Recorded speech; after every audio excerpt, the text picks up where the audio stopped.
Hi ළමයි කොහොමද? අද අපි හදමු fried rice with chicken devil.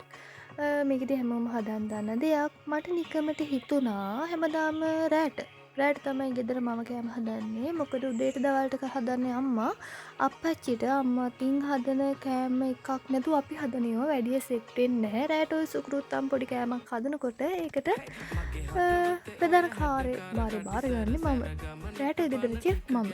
ඉතින් අද අපි හදනවා ෆ්‍රයිඩ් රයිස් එකක් එක්ක චිකන් ඩෙවිල්. මම හැදුවට කමක් නැහැ. අද බලමු මම හදන විදිය. මුලින්ම සුදුලුණු මම ගන්නවා. මම සාමාන්‍යයෙන් එළවලු දෙක තුනක් එහෙම හදනවා නම් ඔක්කොටම ඕනි අමුද්‍රව්‍ය එකපාරට කපාගෙන පිළිවෙලට තියාගෙන එතකොට මට උයන් විතරයි තියෙන ලිපේ. ආයෙ කපන්න මොකුත් ඉතුරු වෙන්නේ නැහැ. කටින් බෝඩ් ඩස් කරලා කපන්න ගත භාජනේ මස් කරලා සෝදලා ඒ ටික ඉවර කරගන්න පුළුවන් නිසා මුලින්ම ෆ්‍රයිඩ් රයිස් එකට චිකන් එකට දෙකටම එක වගේ අමුද්‍රව්‍ය තමයි ඕන වෙන්නේ. නිසා අපිට හදන්න ලේසි. මුලින්ම සුදුලුණු මම පොත්තත් එක්ක තමයි ගන්න. හොඳට සෝදලා ගන්න. පොත්තත් එක්ක චුට්ටක් කර වෙලා ආවම අමුතු සුවඳක් අමුතු රසක් රයිස් එකටත් චිකන් එකටත් දෙකටම එනවා. ඒ නිසා සුදුලුණු ටික හොඳින් තලා ගන්න ඕනි. මම සාමාන්‍යයෙන් රයිස් චිකන් ඩෙවිල් එහෙම හදද්දී සුදුලුණු කපන්නේ නැහැ. තලලා ගන්නවා. පොඩියටම තලන්නේ නැහැ. ටිකක් ඉතුරු වෙන්න තලනවා. තලලා රත්තරලුණු චූටියට කපා ගන්නවා. කරපිංචි දා ගන්නවා. රම්පේ දා ගන්නවා. කැරට් ලීක්ස් රයිස් එකට කපා ගන්නවා. ඩෙවිල් එකටත් ඒ ටිකම තමයි සුදුලුණු රතුලුණු කරපිංචි විදිහට හදාගෙන අපි ඒකට ගන්නවා මාළු මිරිස් රටලුණු.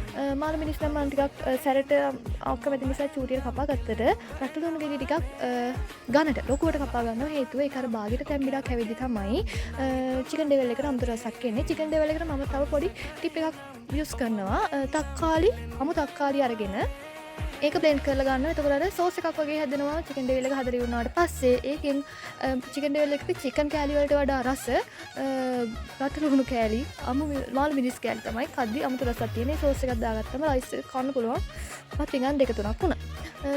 තක්කාලි සෝස් එක හදාගනිද්දී තක්කාලි ගෙඩි 4-5ක් අරගෙන ඒක බ්ලෙන්ඩ් කරගන්න ඕනේ. රතු මිරිස් චුට්ටක් ගම් මිරිස් චුට්ටක් සීන් දාගන්න ඕන අනිවාර්යයෙන්ම ලුණු චුට්ටක් දාලා. තව අපි චයිනීස් අයගේ අජිනමොටෝ යූස් කරන්නේ නැහැ නේ ගෙදර කෑම හදද්දී. ඒ රසම ටිකක් ගන්න පුළුවන්. සීනි පාවිච්චි කරලා රයිස් වලට චිකන් වලට ඔයාලා හදන්න.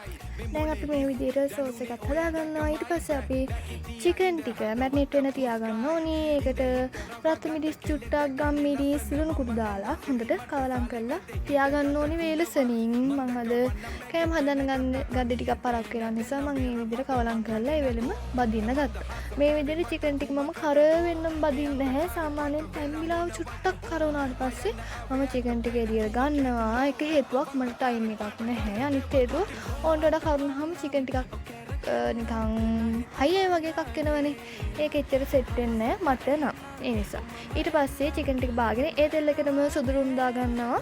සුදුලුණු ටික ටිකක් කර වෙලා අමුතු සුවඳක් එද්දී රම්පේ කොළ දෙක තුනක් දා ගන්න ඕනි. ඊට පස්සේ ඒකටම කරපිංචි ටිකක් දාගෙන සුදුලුණු ටික රම්පේ කරපිංචි දැම්මට පස්සේ බෙදෙන එක චුට්ටක් බාල වෙනවා අඩු වෙනවා. ඒ නිසා ඔයාලා සුදුලුණු ටික හොඳට කරවනාට පස්සේ ඒ ටික එකතු කරගෙන ඩෙවිල් එකට කොච්චර ලුණු දැම්මත් රටලුණු චුට්ටකුත් අර ටිකටම දාලා කවලම් කරලා අරගෙන ලුණු දාන්න ඕනි. ගම් මිරිස් කෑලි මිරිස් සීන් චුට්ටක් ඒකටත් දාන්න ඕනි. දාලා ඒකට මම දාගන්නවා රටලුණු ටිකයි කපපු මාළු මිරිස් ටිකයි.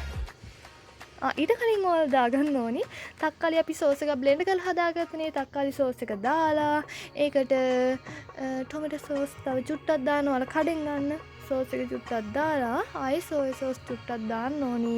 ටිකක් ඒක සෝස් එකක් වගේ ඉතුරු වෙනකොට තමයි ඩෙවිල් එකක මාරම අමුතු රසක් එන්නේ. ඒ ටිකත් ඒ විදිහට දාලා චිකන් ටිකක් දාගෙන ඩෙවිල් එක හදාගෙන මම මුලින්ම ඒක ලිපෙන් අයින් කර ගන්නවා. උයන්නේ නම් දර ලිපේ.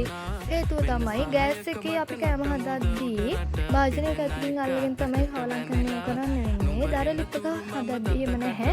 සාමාන්‍යයෙන් භාජනයේ හිටිනවනේ දර ලිපේ. එතකොට අපිට කෑම හදනකොට ඒක අතකින් අල්ලගෙන හදන්න ඕනේ. බය නෑ. මට නම් ඇඟට පෙල්ලේ කියලා ගෑස් එකෙන් කෑම හදද්දී පුදුම බයක් තියෙනවා. ඔය විදිහට චිකන් ඩෙවිල් එකත් අපි හදලා අරගෙන අපි ඊට පස්සේ යමු ෆ්‍රයිඩ් රයිස් එක පැත්තට.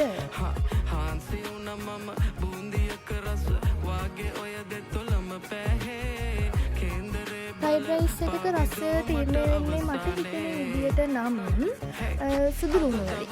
සුදු ලුණු රසට තමයි මම නම් ගොඩක්ම කැමති. සුවඳ රස දෙකම සුදු ලුණු වලින් තීරණය කරන්න පුළුවන් රයිස් එකක. එතකොට සුදු ලුණු එක හොඳට කර කරලා අරගෙන තමයි ඊටු ටික හදන්න ඕනි. තෙල් නම් ගොඩක් දාන්න එපා ඔයාලා. තෙල් තෙල් ගෙදර හින්දා තෙල් ගන්නවා නම් සාමාන්‍යයෙන් ටිකක් වැඩිපුර කෑවට කමක් නැහැ. මට හිතෙන විදිහට නම් කඩේ නම් පොල් තෙල් රෙකමන්ඩ් කරන්න බෑනේ දැන් ලංකාවේ තියෙන තත්ත්වෙත් එක්ක. දැන් අපි රයිස් එක හදන්නේ සුදු ලුණු ටික කරවනාට පස්සේ රම්පි ටික දාගන්නවා, කරපිංචි ටික දාගන්නවා. ඒ විදිහට රතු ලුණු ටිකක් දාගෙන කැරට් ලීක්ස් නම් මට චුට්ටයි තිබුණේ මේ වෙලාවේ. ඉන්න කොට්ටු හදන නිසා ලීක්ස් ඉරලා තිබුණා.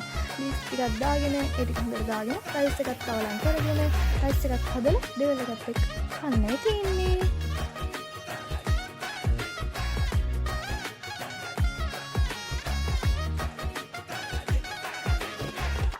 මේ කොණ්ඩේ හරිද බලපන්. කොණ්ඩේ චූරද?